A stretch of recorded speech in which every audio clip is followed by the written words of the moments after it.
This is Rachel Galvin with Observer TV, and we are here with Congressman-elect Lieutenant Colonel Allen West. A lot of titles there. Isn't it? That's right. Yeah. Thank you for sitting down with us today. Oh, I'm honored to be here. You know, one thing I love about you all, Rachel, is that, you know, the support, the coverage that you all have been giving us, and especially when you were there at the finish line for the Duns Run, it's always great to look for you. And I was there at the victory party, too. Yes, you were. Man, what a party. That was quite a party, Yeah, incredible. And in 25 days, you're going to be sworn in. What are your thoughts?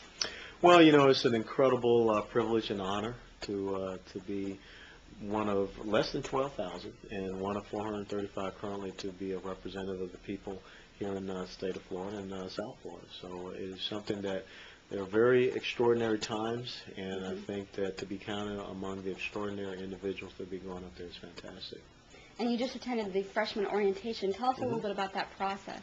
Well, it was pretty interesting. You know, I equated to back when I was selected to be a battalion commander. You get all the new command selectees out of Fort Leavenworth, Kansas, not the prison, but for the school part. And you get a lot of information brought to you about, you know, how do you become a good battalion commander, a lot of information as far as, you know, how do you set up a staff, set up training and everything.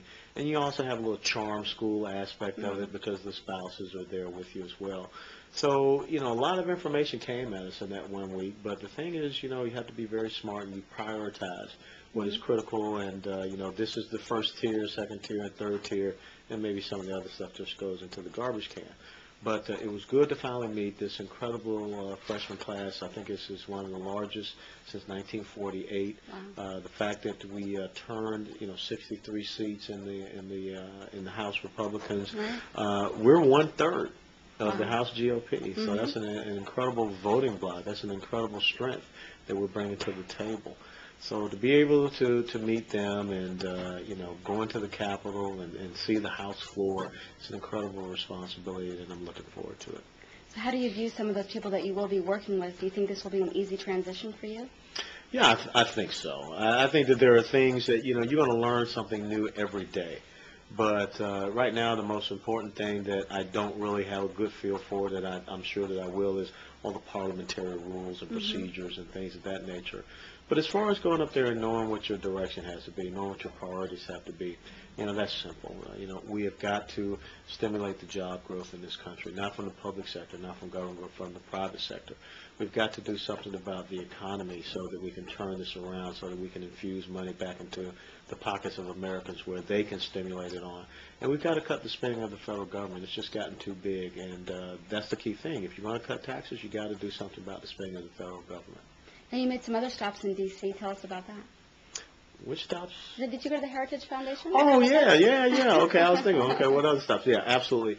After we finished that freshman orientation, the Heritage Foundation, which is the leading conservative think tank in the country, had a policy seminar, and it was fantastic.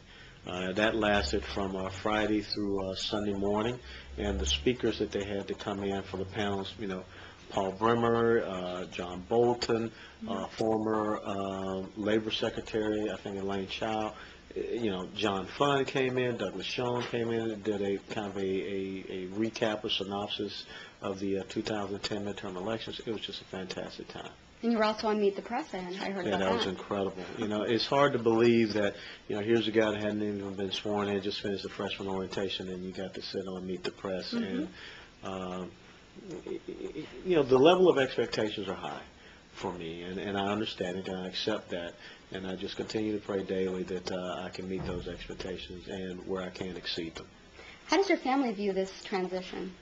Well, you know, it's an interesting time. I think one of the important things is, you know, having been in the military and having had separation for, you know, extended periods, a year at some points, this is not so much of a shock that, you know, I'll be up the road 2-hour plane flight away. But once again, you know, there are times when, as a matter of fact, this past week I wasn't here, and my family represented me in I think London Boca Raton, one of the local parades. So there's a responsibility that they have as well. But it's pretty neat, and I'm looking forward to the swearing in, because you get 2 tickets to be in the gallery when you get sworn in on the House floor, and to know that my 2 daughters, you know, Aubrey and Austin, to be sitting up there watching Dad is pretty special. Now, you've taught at Deerfield Beach High School, Mhm. and you have kids of your own. Hmm. What do you hope that you will instill in the youth of today as being a leader? Well, one of the critical things that I want to do, and I already told the staff, is that every one of the high schools in this congressional district, I want to get in and talk to these seniors in the government class so that they can see, here is a person that is going up to Washington, D.C. to be their voice. And I want to make sure they understand the Constitution. They understand the founding principles of this country. They understand what we're doing up in Washington, D.C. So I think it's important that I recognize I am a role model, and I have to set an example. Because once upon a time, kids used to say, I want to be a congressman, I want to be a senator, or what have you. But you don't hear kids talking about that as much nowadays. So we need to reestablish that sense of pride, that sense of honor, integrity, and character that should be represented coming out of Capitol Hill in Washington, D.C. How do you think we can stop some of the layoffs that are going on in education right now? I think the most important thing, we've got to go back and look at, what are really the roles and responsibilities of education at the federal government level. Back in the late 70s when you had health, education, welfare, we decided to pull it out and make a Department of Education. That department was only about 450, maybe 500 people, had a budget of about $18 billion. And now you look at that department, it's close to 5,000 people and has a budget of $80 billion, but you look at the standards of education in our country. I think earlier this week, the survey came out, we're C students as a nation.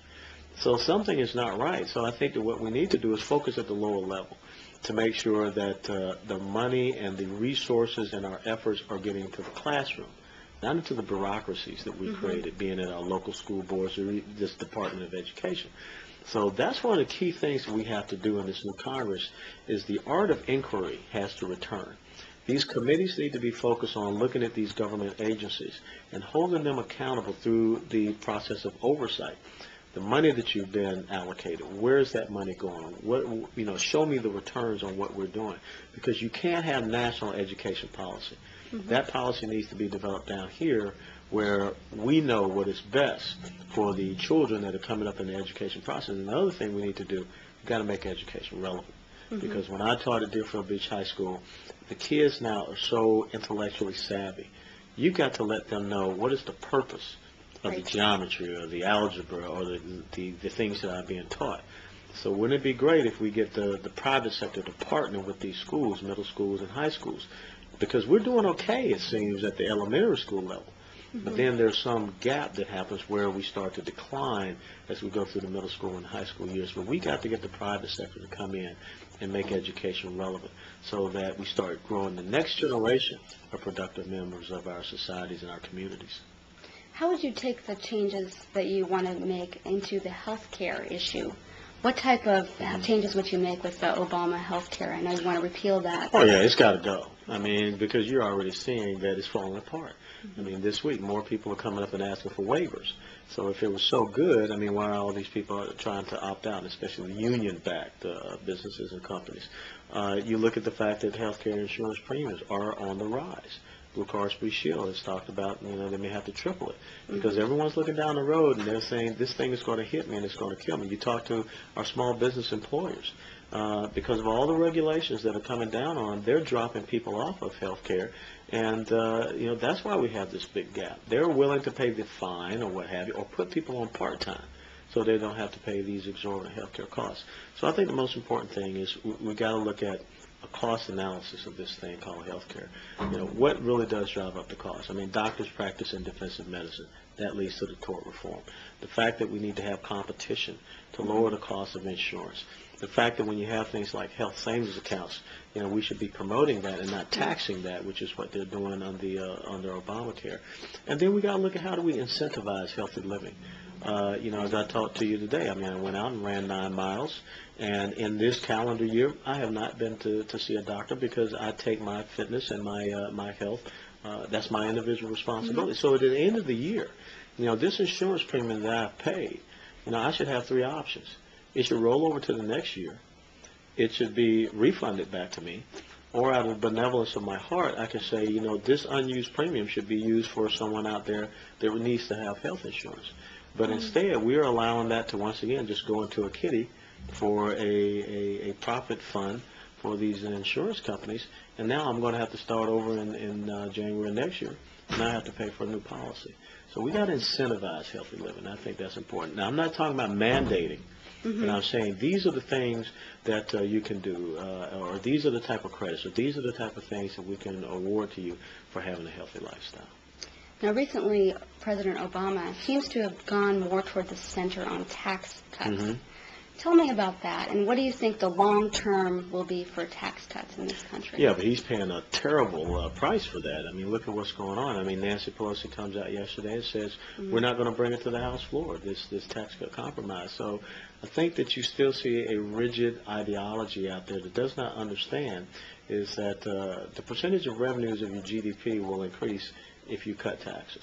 But in cutting taxes, you also have to cut government spending. So I think it's very important we understand that there has to be some certainty and predictability. There is capital out there, but people just don't know what's going to happen. You know, investment, ingenuity, innovation, that's what we have to spur on. So we can't afford to have, come 1 January, this massive tax increase. You know, those top 2 tax brackets, you know, that's where small businesses operate from. And they don't need to see another 4 to 5% increase. It's not a tax cut. This is just maintaining the tax rates that are already out there. But I think one of the critical things we should start asking people on the left when they keep talking about where, you know, we need to continue to tax the rich, or, you know, we need to go after the wealthy. Do they consider Derek Jeter rich and wealthy? Do they consider LeBron James? Do they consider Oprah Winfrey that? Do they consider the people out in Hollywood? Or are they only concerned about the people who are actually out there producing and creating opportunities through employment, you know, creating new businesses and things of that nature? So if we allow them to go on with that mentality, that mindset, we're going to destroy this country. Capital gains tax, we don't need to see that on the rise. Dividend tax, we don't need to see the death tax, you know, come back at some, you know, astronomical amount. Because if you're taxing people through life, then why are you going to tax what they can pass on to subsequent generations so that we can continue to have that private sector and business growth? And you've spent most of your career in the military. How do you view the Afghanistan issue? I think it's a very tough issue because you look at the fact that we've been dealing with it for 10 years and we're still fighting major combat operations. And the bottom line is that we got too focused on nation building and occupation-style warfare and really worrying about being enemy-oriented and taking the enemy to task, denying him his sanctuaries, cutting off his flow of men, material, and financial support. You know, when you look at our national security strategy, it doesn't say anything about Islamic terrorism or jihadism or Muslim extremism. It talks more about global warming. So our priorities as far as national security are skewed. And so that's why we've been able to create these gaps why I wish the enemy is able to exploit us. But it's not just Afghanistan. You know, Rachel, we're at a critical point. You know, we got Iraq. You got Afghanistan. You got the Iran and the threats against Israel. You got what's going on in North Korea. We've got, you know, an economic war really going on with China, who is supporting North Korea. We haven't even talked about, people aren't really talking about what's going on south of our border, which is really starting to look like an insurgency in the Middle East, where you got roadside bombs, IEDs, beheadings, mass graves, things of that nature. We're not talking about Hugo Chavez in Venezuela and what's going on between them and Colombia. So we've got a huge national security issue that we have to deal with. Our defense budget is only 4.5% of our spending. So I think what's important is that we look within that defense budget for where we can make the right and proper cuts with overhead and wasteful spending and things of that nature. But we got to funnel that money into modernization, procurement, and effective training, and the new weapon systems to get this military ready for the 21st century fight. One of the critical things I think we need to do, and hopefully I can get on the Armed Services Committee, we've got to do a threat-based analysis. We failed to do that when the Soviet Union collapsed. We cut the military, and then we got caught with our pants down, because now we have a military. We got young people on 4th and 5th tours overseas. That's unsustainable.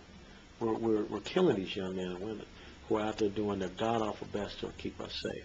So those are the type of perspectives I want to bring. And once again, we talked about the art of inquiry and oversight. That's what I want to make sure that the Armed Services Committee is doing. And you've said that a lot of people look at the first 90 to 120 days. Oh, yeah. What do you hope to accomplish by that point? Well, I think in the first 90 to 120 days, we have to show that we're very focused on being there and working on these critical issues, such as job stimulation and growth, such as the economy. You know, we're operating without a budget. I mean, we need to be making sure that we are doing the right type of planning so that when we're supposed to hit that budget target date, which I believe is 15 April, we've got a budget that we're ready to present. We've got to look at how do we take care of these regulatory agencies that are being created that are really stymieing the private sector growth. So it's those type of positive indicators that people are looking for us to do in those first 90, 120 days. And if they don't see those type of things, then people are going to start, the question marks are going to come out. And these guys are really serious about doing the things that we ask them to come up and do, because the 2010 election cycle let the American people know that they're still in charge of the political process in this country. And they're not patient. Yeah. Are there any other long-term issues that you hope to tackle that you want to tell us about? Well, I tell you what, there's a lot, but I think that there are some very, what we call 25-meter targets that we definitely have to get towards. But I think the long-term target is to make sure that the fiscal and physical security of the American people is taken care of. And I think the most important thing is that we have got to get away from thinking in election cycle sound bites. We've got to start thinking, what is America? How do we lay the roadmap for America for 30, 40, 50 years out? And one of the big challenges is going to be, you talk about long-term, how do we take the big three, Social Security, Medicare, and Medicaid, and how do we get them off of autopilot? We've got to put some budgetary controls there, because if we don't, those three entitlements will subsume our entire GDP within the next 30, 40 years. Wow, yeah. Well, thank you so much. Thanks for having me. Thank you so much for sitting with us. And, and Merry Christmas to Merry you Christmas. and everybody out there. Best of luck, and thank you very much. Absolutely.